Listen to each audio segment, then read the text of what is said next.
નમસ્કાર મિત્રો, farmer field ચેનલની અંદર આપ સૌનું હાર્દિક સ્વાગત છે। જો આપ મારી ચેનલની અંદર નવા હો અને પહેલી વાર વિડીયો જોતા હોય તો સબસ્ક્રાઈબ કરવાનું ભૂલતા નહીં, જેથી કરીને આવી માહિતી છે તમને મળતી રહે। તો આજે આપણે વાત કરવાના છે આંબાનો ભયંકર અને સૌથી વધારે નુકસાન કરતો રોગ મોર અવસ્થાએ, એટલે જેને આપણે પાવડરી મિલ્ડ્યુ અથવા સફેદ ભૂકી સારાના નામથી ઓળખીએ છીએ। તો આ જે ટીપ ઉપર તમને દેખાય છે સફેદ ભૂકો, એ એક પ્રકારનો ફૂગ અથવા રોગ છે ને આપણો મોર છે એને ખેરવી નાખતો હોય છે। તો આ રીતના એના જે લક્ષણો છે એ તમને બતાવ્યા છે કે એકદમ જે મોર છે એની ઉપર તમને સફેદ કલરનું આવરણ છે એ જોવા મળતું હોય છે ને આ જે ફૂગ છે એ એડવાન્સ સ્ટેજમાંની અંદર જઈ અને જે મોર છે એને કાળો પાડી અને જેની દાંડી છે એને પણ કાળી પાડી દે છે અને આપણો મોર અને જે ઝીણી કેરી છે મગ જેવડી એ પણ બધી ખરી જતી હોય છે।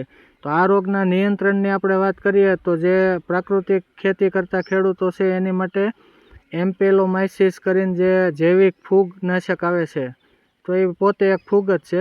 તો એનો તમે 40થી 50 ગ્રામ એક પંપની અંદર 15 લીટરમાં નાખી અને જો છંટકાવ કરવામાં આવે તો સારામાં સારું નિયંત્રણ છે એ તમને મળી શકે। હવે રાસાયણિક દવાની વાત કરીએ અથવા એલિમેન્ટલની, તો સલ્ફર 80% WP જે પાવડર વેટેબલ પાવડરના ફોર્મમાં આવે છે, એ સલ્ફરનો 30થી 40 ગ્રામ એક પંપની અંદર નાખીને જો સ્પ્રે કરવામાં આવે તો પણ તમને સારામાં સારું અને સસ્તું નિયંત્રણ છે એ મળી શકે। હવે વાત કરીએ એડવાન્સ કેમિકલની, તો એની અંદર આપણે જે ટ્રાઇઝોલ ગ્રુપ છે એની અંદર હેક્ઝાકોનાઝોલ છે, ટેબ્યુકોનાઝોલ છે, ટેબ્યુકોનાઝોલ પ્લસ ટ્રાઇફ્લુઝાઇસ્ટ્રુબિન છે અને ડાયફેનકોનાઝોલ છે। તો આવી જે દવાઓ છે એનો તમે 15થી લઈ અને 20-25 મિલી સુધી એક પંપની અંદર નાખીને તમે ઉપયોગ છે એ કરી શકો।